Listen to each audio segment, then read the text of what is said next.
kita melaksanakan sholat tarawih, melaksanakan tadarus Al-Quran, dan berbagai macam aktivitas itu karena kita dapat melakukan karena Allah Ta'ala berikan kesehatan kepada kita. Berataan alhamdulillah.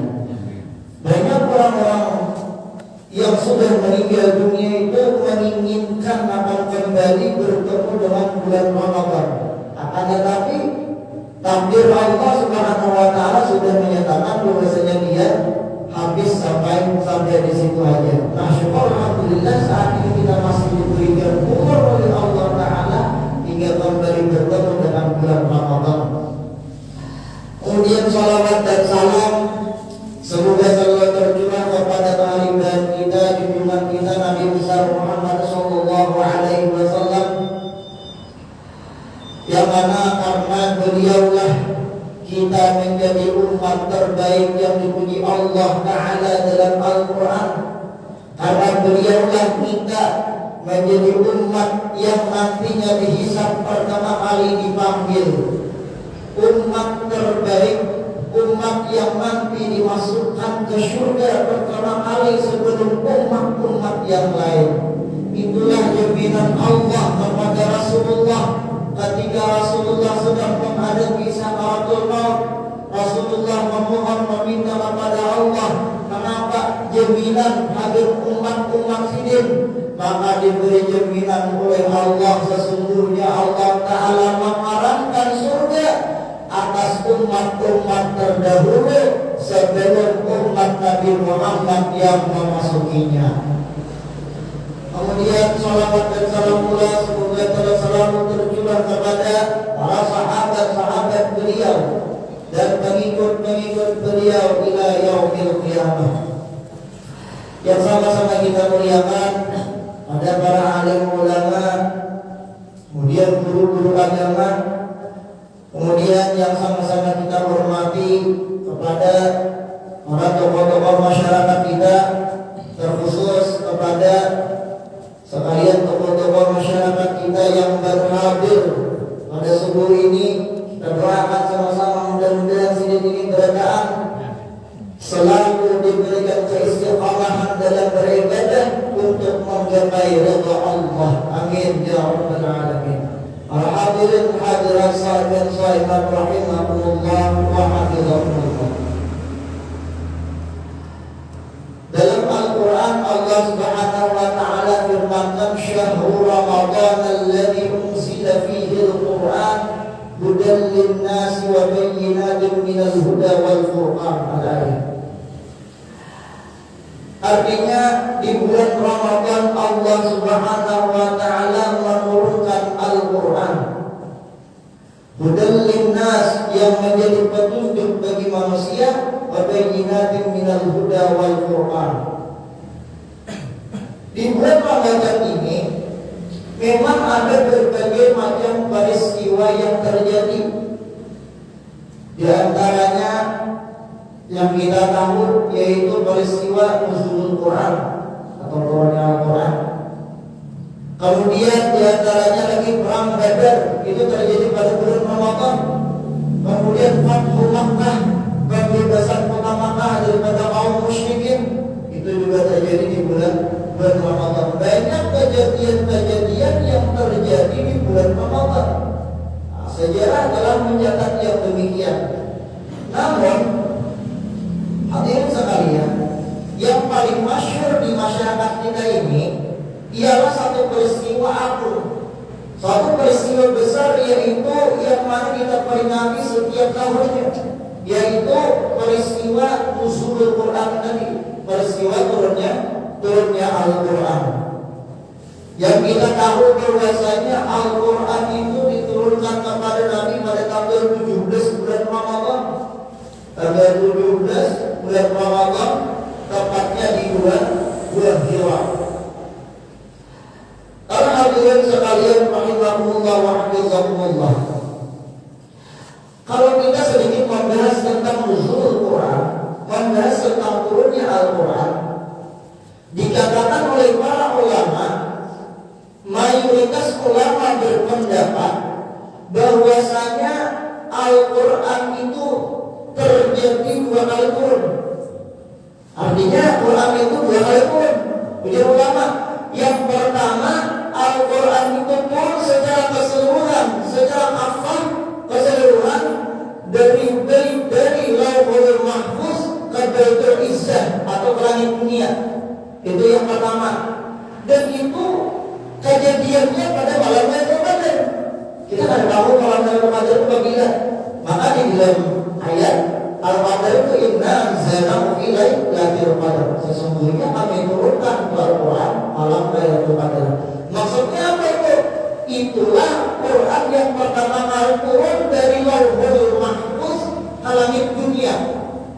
Nah, kemudian yang ulama yang kedua, Al-Quran yang ada di langit dunia tadi atau dari Baitul Izzah tadi turun kepada Rasulullah secara berangsur-angsur. Ada turun keseluruhan langsung sedikit ada, langsung keseluruhan ada, tetapi secara bertahap. Dan yang pertama kali turun itu tepatnya pada tanggal 17 bulan Ramadan. Nah, itulah yang kita sebut dengan Nuzulul Quran, turunnya Al-Quran. Surah yang pertama kali turun pada waktu itu adalah surah Al-Alaq ayat 1 sampai 5. Dikatakan bahwasanya Al-Quran ini turun diwahyukan kepada Rasulullah itu berjangka memang lama, lawas. Artinya ada sebulan juga. Dikatakan bahwasanya lamanya Al-Quran turun sampai keseluruhan itu mulai dari langit dunia kepada Rasulullah itu memakan waktu 22 tahun, 2 bulan, 22 hari. 22 tahun, 2 bulan, 22 hari. Segitu lamanya Al-Quran diturunkan kepada Rasulullah. Jadi ada Rasulullah ini agak menemui suatu peristiwa mana ada tahu firman-Nya, ayat. Kemudian menemui orang menunjukkan ada ini itu ayat. Nah, jadi ada langsung keseluruhan. Jadi mulai dari langit dunia tadi diwahyukan kepada Rasulullah itu memakan waktu lamanya 22 tahun, 2 bulan, 22 hari. Hadirin hadirat rahimakumullah wa hafizakumullah.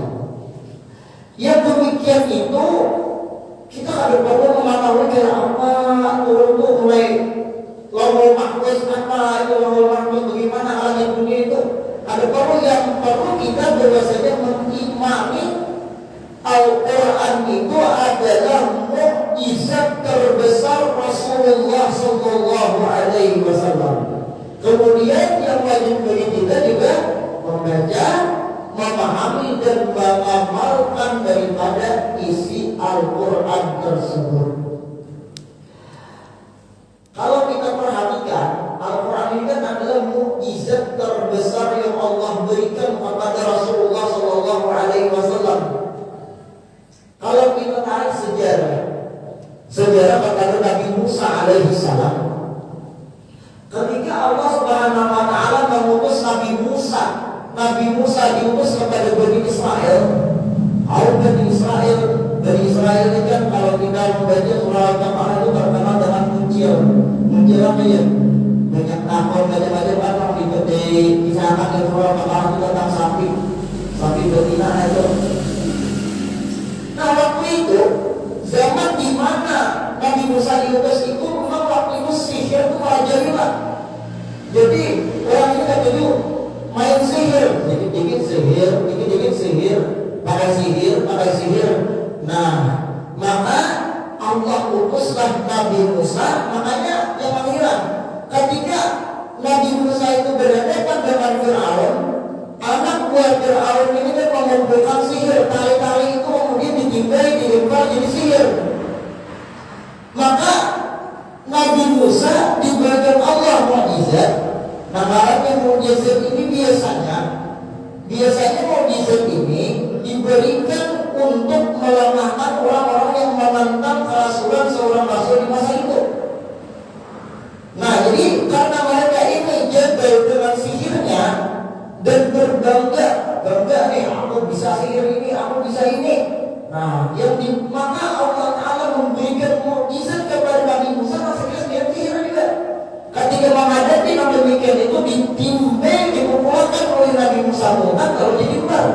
Dan ularnya itu jauh daripada ular kan ahli sihir anak buah Firaun tadi. Dan ular itu bisa dilihat.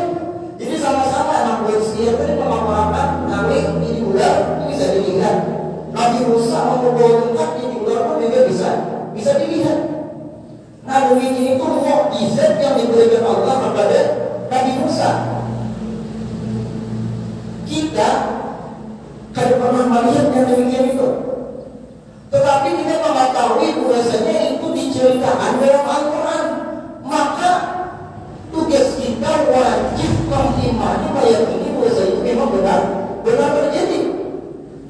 Sama halnya juga waktu Allah Subhanahu wa Ta'ala mengutus Isa bin Maryam, Nabi Isa. Nabi Isa ini kan terkenal dengan mukjizatnya dapat menyembuhkan orang sakit, menyembuhkan orang buta. Nah, waktu Nabi Isa diutus, orang-orang itu pada gila dengan kedokteran. Jadi orang-orang ini dalam pengobatan terlibat. Nah, jadi ibaratnya malam tadi ada orang itu direjek Sakom, kemudian direjek Sakom itu dikirim pulang ke Sakom, rambut sawakan. Dia berarti iso katanya kan kalau udah diam, nah kalau wakit ini saking hebatnya kan, saking harapnya orang-orang dulu itu dalam pengobatan. Nah jadi mereka itu berbeda, sombong dengan orang yang melakukan masa malam itu, rambut pulang itu. Tadi itu kan Allah ini, harapnya kan hebatnya kan. Nah jadi maka Allah utuskan Nabi Isa. Kemudian Nabi Isa ini dapat diantaranya kan mukjizat itu dapat menyembuhkan orang buta. Memang kalau buta itu disebabkan oleh sesuatu itu bisa menjadi disembuhkan. Misalnya dari lahir ada buta, tetapi karena ada faktor sesuatu sehingga namanya menyebabkan matanya itu buta, itu kemungkinan besar bisa disembuhkan. Tapi ini orang-orang buta yang disembuhkan oleh Nabi Isa tadi adalah orang-orang memang dari lahir bawaan mulai lagi lahir hingga buta disembuhkan, dapat disembuhkan oleh Nabi Isa biiznillah dengan izin Allah sembuh. Nah maka heranlah orang-orang yang berbangga dengan penyembuhannya tadi. Bukannya itu, bukan sampai di situ diceritakan dalam tafsir itu bahwasanya Nabi Isa pernah menghidupkan anak Nabiullah Nuh membakaran Ham. Jadi anak Nabi Nuh itu ada karamnya Ham. Jadi orang-orang ini pada hendak tahu kayak apa kisah bergeraknya Nabi Nuh alaihissalam. Maka ditunjukkanlah kepada Nabi Isa akan kuburan anak Nabi Nuh membakaran Ham. Dikatakan biasanya anak Nabi Nuh membakaran Ham ini mati lagi langsung. Kemudian didatangi oleh Nabi Isa bersama pengikutnya, dipanggil oleh Nabi Isa dengan izin Allah bangkit memayung dari kuburnya dan bercerita sedemikian rupa tentang peristiwa terjadi banjir. Kayak apa genangan apa Nabi Nuh, berapa tingkat, apa aja isinya, berapa lama banjirnya, itu diceritakannya secara rinci. Tetapi ada satu nama bingungan. Anak Nabi Nuh membakaran Ham ini meninggal waktu Anom. Waktu Anomnya otomatis rambutnya berubah. Tapi kok kenapa waktu dibangkitkan menceritakan peristiwa tentang Nabi Nuh tadi dibangkitkannya waktu itu berubah? Maka ditanyalah oleh Nabi Isa, wahai Ham, apa yang terjadi berubah?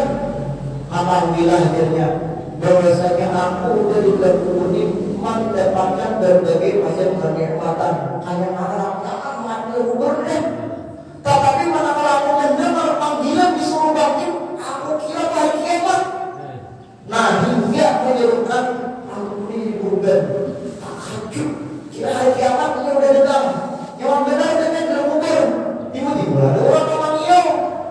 Takjub takjub Tuhan, sampai saking takjubnya tuh sampai rambut sini itu berubah. Ini menunjukkan bahwasanya memang berita tentang hari kiamat itu memang benar-benar dahsyat. Sampai dikatakan orang binian itu hamil, kalau wayah-wayahnya belum melahirkan, ketika mendengar bahwasanya kiamat terjadi, melahirkan secara tiba-tiba. Itu dahsyatnya hanya hampir daripada berita kiamat. Nah, kembali yang demikian, dari peristiwa dua tadi memang kita ada pernah melihat, tetapi kita sebagai umat muslim wajib mengimani bahwasanya itu memang benar-benar terjadi. Begitu pula dengan Rasulullah Sallallahu Alaihi Wasallam, di mana pada zaman Rasulullah ini diutus ke bangsa Arab dan jahiliyah. Orang-orang Arab jahiliyah ini berwudu, kamuju, menyanyi, beri syair. Jadi apa-apa ada syairnya, ada peristiwa ini, ada lagunya, kamuju menyanyi. Nah, maka datanglah Rasulullah Sallallahu Alaihi Wasallam yang mana menurut para ulama dikatakan bahasa Nabi itu ummi. Ummi itu tidak bisa menulis dan tidak bisa membaca. Tetapi setelah dapat wahyu Rasulullah mendatangkan kepada para orang-orang jahiliyah dengan membacakan ayat-ayat yang begitu indah, lebih indah daripada syair. Orang-orang sebelumnya ada pernah mendengar itu, maka takjublah orang-orang jahiliyah waktu itu heran. Nabi Muhammad ini tidak bisa membaca, tidak bisa menulis, tapi bisa mendatangkan satu ayat. Dan bahkan ditantang siapa nakawa maulah menyaingi ayat yang dibaca oleh Nabi ini. Dan sampai saat ini tidak ada seorang pun yang dapat menyaingi Al-Quran. Kayak ajaran waktu bahasa Arab, kayak ajaran waktu berbahasa, tetap sampai wajib ini ada hawa menyaingi Al-Quran. Jangankan maulah surah, maulah ayat pun menolak. Itu makanya difirmankan oleh Allah, Inna nahnu nazzalna dzikra wa inna lahu lahafizun. Kami yang menurunkan Al-Quran dan kamilah juga yang menjaganya. Hadirin rahimahumullah wa hafizakumullah. Pada beberapa tahun yang lalu ada di RCTI itu di Habis Indonesia. Nah, Habis Indonesia itu ada anak-anak gambaran Musa. Musa ini 4 program Habis Indonesia. Musa ini umurnya itu 5 tahun. Tetapi ketika ditanya Musa berapa tahun, ternyata Musa menjawab hafal Quran 30 juz. Ya kan? Umur anak-anak umur 5 tahun hafal Quran 30 juz. Dan bukan hanya itu, kalau boleh menyebutkan di mana ayatnya, di mana posisinya, di mana angkatnya. Ibarat kita ini kayak sangat hidayah, cerdas luar biasa. Nah, ini jangan katakan berumur 5 tahun. Itu pembuktian bahwasanya Allah menjaga Al-Quran, Allah memelihara Al-Quran itu sampai hari kiamat. Di antaranya Allah menjaga Al-Quran itu melalui para penghafal Quran. Umur 5 tahun hafal Quran. Ada kita nih, jangan hafal Quran, ada Quran kita tidak diingat. Mana juga kalau Ramadan ada terbaca Al-Quran. Nah, jadi hadirin rahimahumullah wa hafizakumullah. Jadi pada bulan Ramadan ini, berhasil pada bulan Ramadan ini Allah Subhanahu wa taala menurunkan Al-Quran kepada Rasulullah Sallallahu Alaihi Wasallam.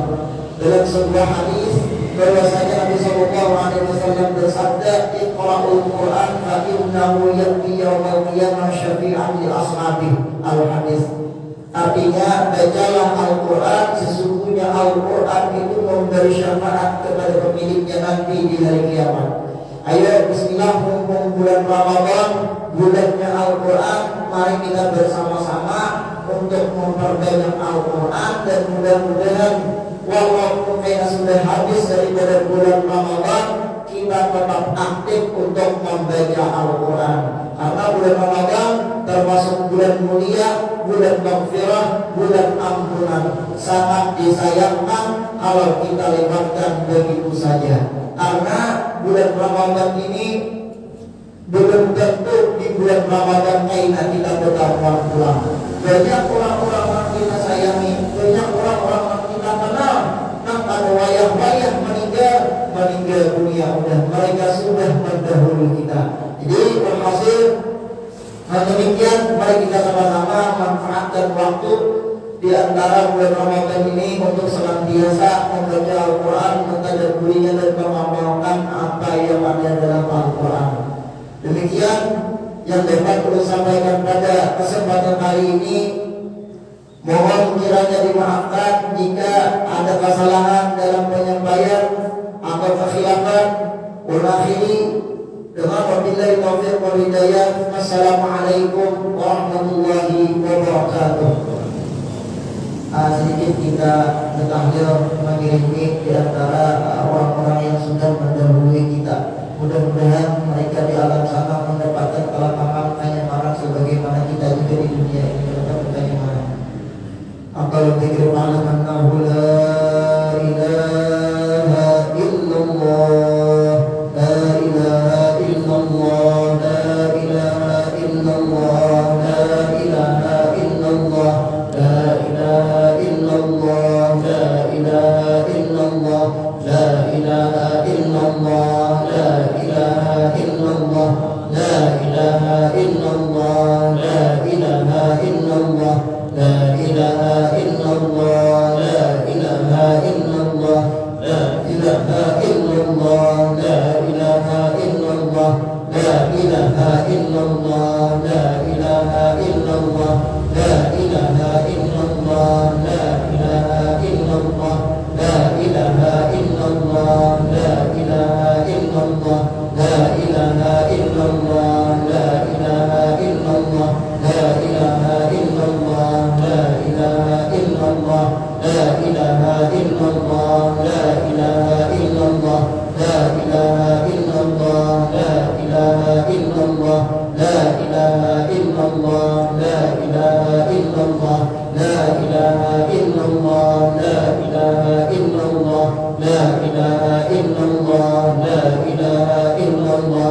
Bismillahirrahmanirrahim.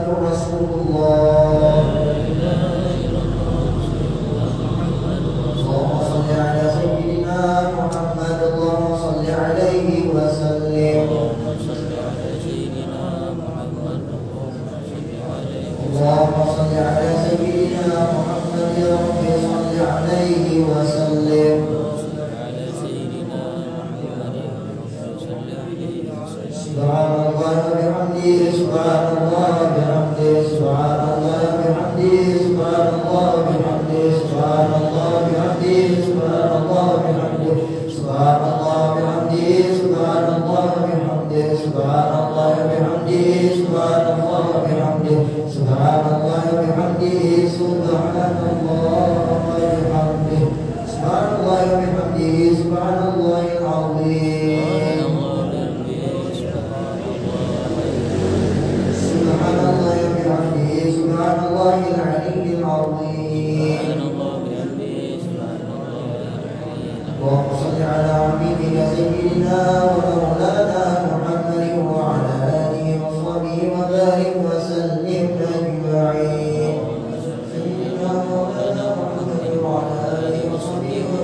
يا حي يا قيوم يا ذا الجلال والإكرام اللهم تقبل منا صيام شهر رمضان على ما كان فيه من تساهلنا وإنا بفضلك تفضل علينا اللهم اجعله كفارة لما سبق من ذنوبنا وعصمة فيما بقي من أعمالنا وارزقنا أعمالا صالحة نرضى بها عنا يا ذا الجلال والإكرام اللهم اجعلنا فيه من المقبولين ولا تجعلنا فيه من المردودين ولا من المغضوب عليهم ولا من الضالين اللهم تقبل منا وعاهد علينا أعواما بعد أعوام وسنين بعد سنين مجتمعين غير متفرق راضين غير ساخط مغفورا لنا غير مذنب ربنا تقبل منا إنك حميد مجيد اللهم تقبل منا عملنا على ما كان فيه من ضعفنا وتقصيرنا اللهم واشفنا في دعاء الصالحين واجعل لنا في دعائهم حظا ونصيبا برحمتك يا أرحم الراحمين اللهم اجعلنا ممن أجزلنا لهم ليلة القدر واجعلتها لهم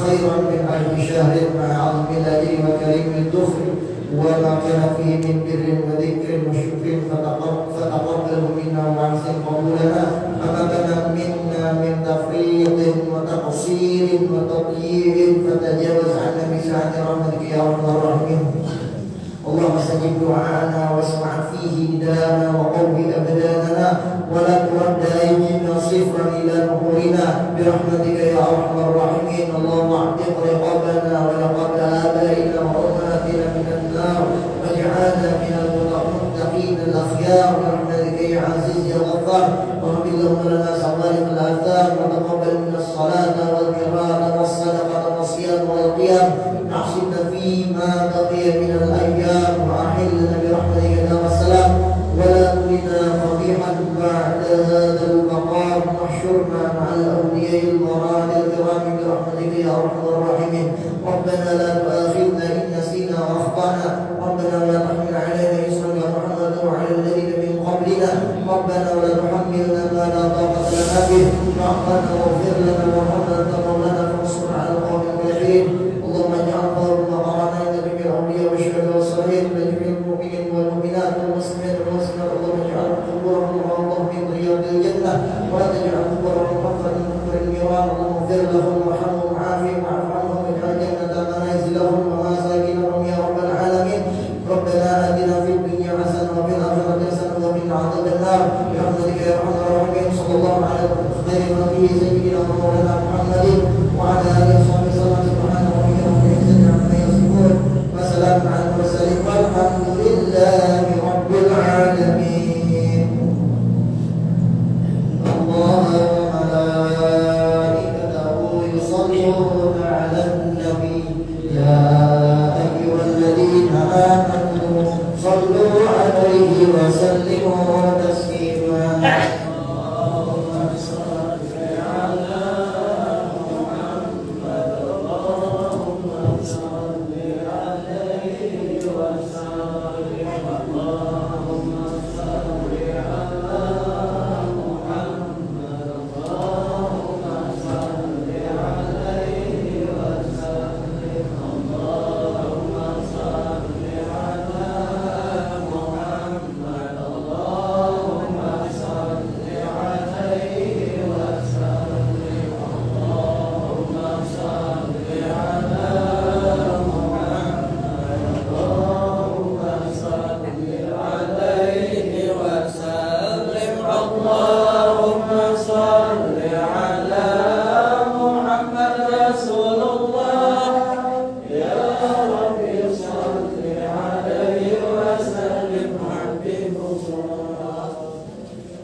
Siangan. Nah, pelan ulang.